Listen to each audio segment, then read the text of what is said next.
at all. Well, it's a dangerous fight. Yeah. Because Joshua's going to try to make an example out of him, for sure. And will. I mean, Anthony Joshua is one of the biggest one-punch KO artists ever. Yes. I mean, he's a one-punch night guy. Yeah. Wade, if Jake Paul gets knocked out, will his career be over? Buddy, his life may be over if he gets knocked out by AJ, because that dude put Francis Ngannou flat on his back, and I had never seen Francis Ngannou hurt before. Again, I don't think this is a proper. I don't think that I would ever consider having a debate about whether Anthony Joshua versus Jake Paul is a proper fight between two bona fide champions. I think Jake Paul is someone that's creating a lot of opportunity for himself and using sport as the anchor for it. And would I watch it? No. And do I value it? No. Joe Rogan warns that Jake Paul is stepping into extremely dangerous territory by even considering a fight with Anthony Joshua.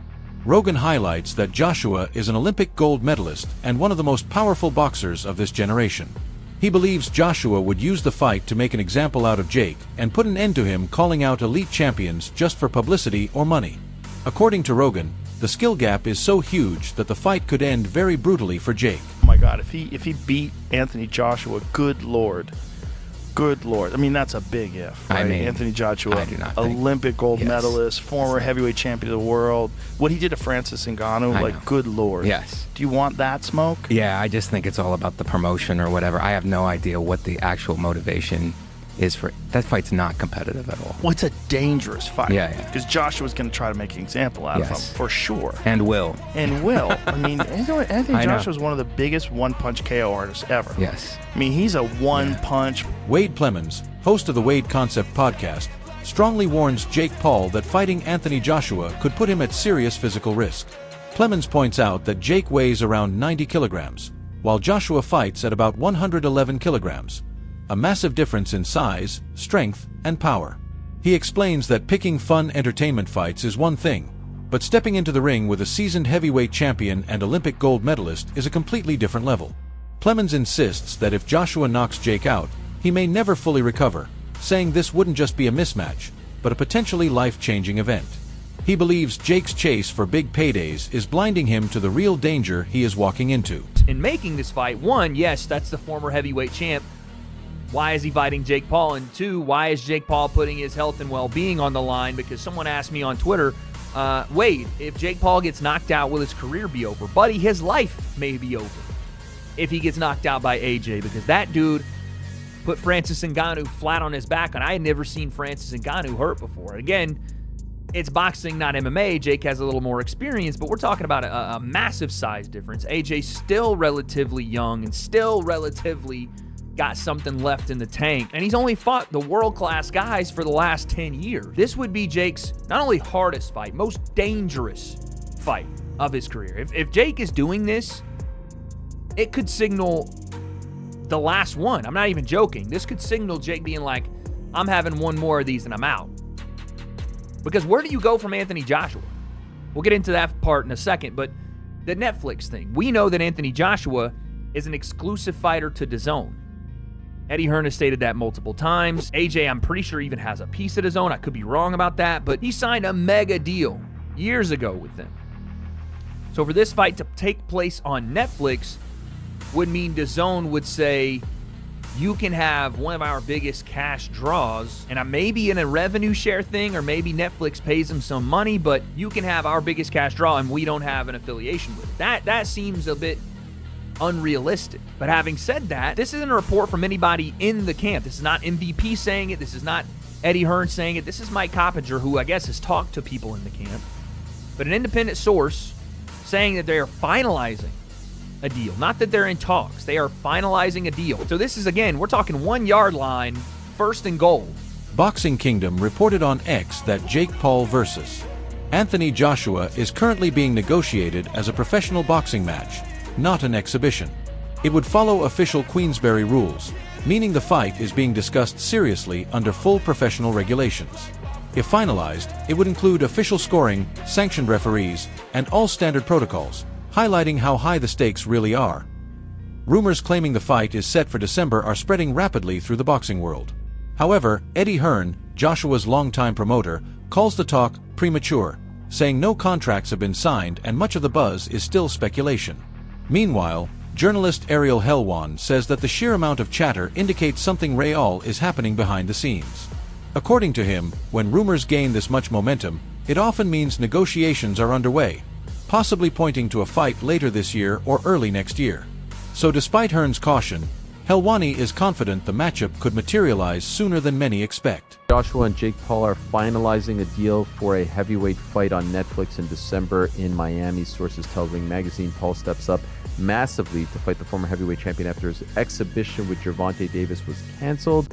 Major props to Paul. So there you have it. In the midst of all this, I did reach out to Eddie Hearn, as did Gareth, and he said, "We have spoken, but nothing close, and I doubt he would be so crazy." He being Jake. I then asked him, "Would you say this report is premature?" He said, "Absolutely." And then I said, "Can I attribute this to you?" And he said, "Yes." And so, what do we make of this, guys? Do we think there's smoke to this fire? PT, what do you think? You think this is something that could actually happen? This would be within the next month, right? This would be sometime between now and probably December 19th or so, in that time frame. What do you think? I think it's a huge fight. You know, I didn't expect this at all. Usually when Jake is in a fight, the odds feel like they're stacked very much in his favor. This is the complete opposite of that. I'd very much agree with Gareth A. Davies' take, which was I'd expect Joshua to obliterate him in a boxing match. I mean, look what Anthony Joshua did to Francis Ngannou before that Dubois fight. Like, I mean, it was a completely different affair than the Tyson Fury fight. I think, having heard Eddie Hearn's update and having looked at that tweet again, it feels like boxing's equivalent to the old in the works reporting that we used to see in MMA an awful lot, right? Like when we weren't quite sure, maybe one side had verified that this fight is happening, but you can't get the other side to commit, and it's in the works. It's a huge fight. The one thing I will say is, why would you want that out there? Why would the Ring report this? Why would someone give them that information if it wasn't going to happen? Now, because everything else pales in comparison to this, as far as I'm concerned. Every other fight that they had perspective or potential, I don't think it's as big as Anthony Joshua. So I don't know. This isn't a ring fight, right? This isn't a ring fight. Anthony Joshua is tied to DAZN. Anthony Joshua has a relationship with Turki Al-Sheikh and Riyadh Season. The Ring is... MMA Fighting shared Leon Edwards' response to the rumors of a Jake Paul versus Anthony Joshua fight. Edwards said that if AJ doesn't knock Jake out within 1 or 2 rounds, then something must be fixed. His comment highlights the enormous gap in skill, power, and experience between the two fighters.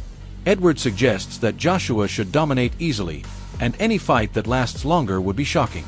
His reaction shows how serious and dangerous this matchup could be, and how little confidence people have in Jake's ability to survive Joshua's power. I don't know if you've seen this fight's in the works, Anthony Joshua versus Jake Paul. As a Brit, how do you evaluate? I've just seen that. Someone just told me about that. That's mad. Fair play to Jake Paul, first of all, for taking it.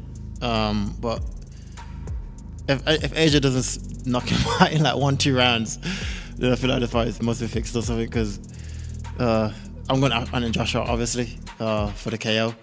So yeah, when is it, you know? It's going to be next month they're working towards. Oh yeah, sick. Yeah, I'm going AJ for the win. Cheers. Francis Ngannou, the former MMA heavyweight champion who moved into boxing, once fought Anthony Joshua and suffered a devastating knockout. That fight proved Joshua's power is very real and his heavyweight skill is no joke.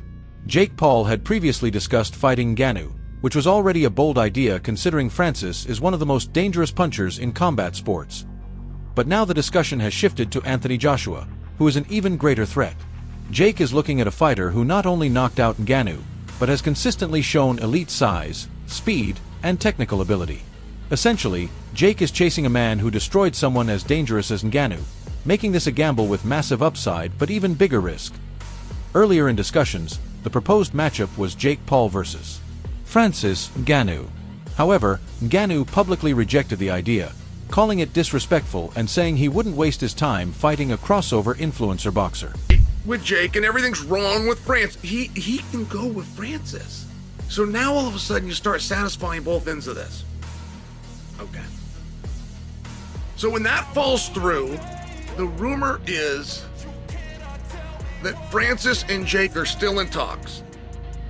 even though Francis did not come through on the event he was offered and the date he was offered, MVP and Netflix may be willing to reschedule everything and still make him part of it. And Francis' big statement was just, hey, this doesn't make sense. It's not what I'm looking for. Doesn't make sense. Okay. That's not my business. I can't be mad at Francis for that.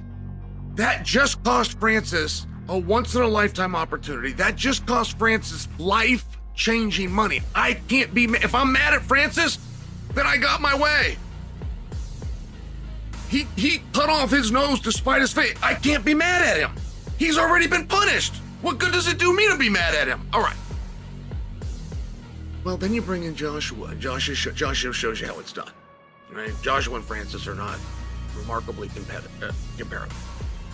I mean, not only did they box, they're not remarkably comparable, but in the world of boxing, it's just the accomplishments. I mean, you take Joshua Benson, an Olympic finalist, for goodness sakes, right? Just like lifelong, very well known. Multiple generations of boxing ties. You know, go all the way back to Klitschko. Go all the way back. You couldn't go before Klitschko was there first, but you go all the way back to Klitschko. Anything that has ever happened in the sport of boxing says you can tie Joshua to. And he's a professional, and above everything else, he's a real boxer. So if he is to say something makes sense, then it makes sense. Right? If you have Joshua's opinion of does this make sense to... Now, none of us know what sense mean. We don't even know if he's spelling it with an S or a C. None of us can define or tell you what this means. It makes such little sense that Francis can't even tell you why it doesn't make sense. But again, I can't be mad at Francis. He already pissed down his own leg. So, but if you could have Francis's opinion of what in the world of boxing or combat or money or business or sport makes sense, like Francis's level of success is not remarkably... Simon Jordan, UK boxing commentator and former football club owner, didn't hold back. He said the idea of Anthony Joshua fighting Jake Paul is stupid and ridiculous. Jordan acknowledges the huge money involved, but insists the matchup is not competitive at all. It's pure spectacle. He emphasizes that Joshua is a two-time world heavyweight champion who has fought elite opponents and built a real boxing legacy, while Jake Paul is nowhere near that level of skill or experience. Jordan argues the fight wouldn't help Joshua's career in any meaningful way and would only put Jake at risk while damaging the credibility of heavyweight boxing. Between Anthony Joshua and Jake Paul in December. What does it tell us, Simon? Does it tell us more, as I said in the introduction, about the falling star of AJ or the rising one of Jake Paul? It tells you that there's a huge opportunity for enormous amounts of money to be generated around a fight that really has no integrity behind it in terms of as a fight, but in terms as a media spectacle and entertainment opportunity. You've got a very talented YouTuber that's built himself into a massive influence with huge following, and you've got a former two-time champion of the world that operates at a very high level of engagement. Whether he's a high level of performer anymore is a different discussion. So it becomes about how much can this fight generate, how many eyes on the prize. I mean, I spoke to his very close friend Michael Jarman about this very fight about 3 or 4 months ago, and he was like, "Oh, what do you think?" I said, "What difference does it make? Oh, it would potentially jeopardize his legacy."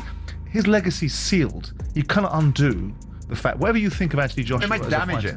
I don't think so. What it will do is increase his bank balance. But I don't think. I think in the great. I mean, it didn't damage Muhammad Ali's reputation to go in with a sumo wrestler, did it? No, but after, when Joshua was at his peak, Simon, if I had said to you there and then, do you know what? Maybe in December 2025, Anthony Joshua will fight a YouTuber. This is the entertainment business, and Anthony Joshua is an entertainer, and you can't undo the fact that he won the world heavyweight championship twice.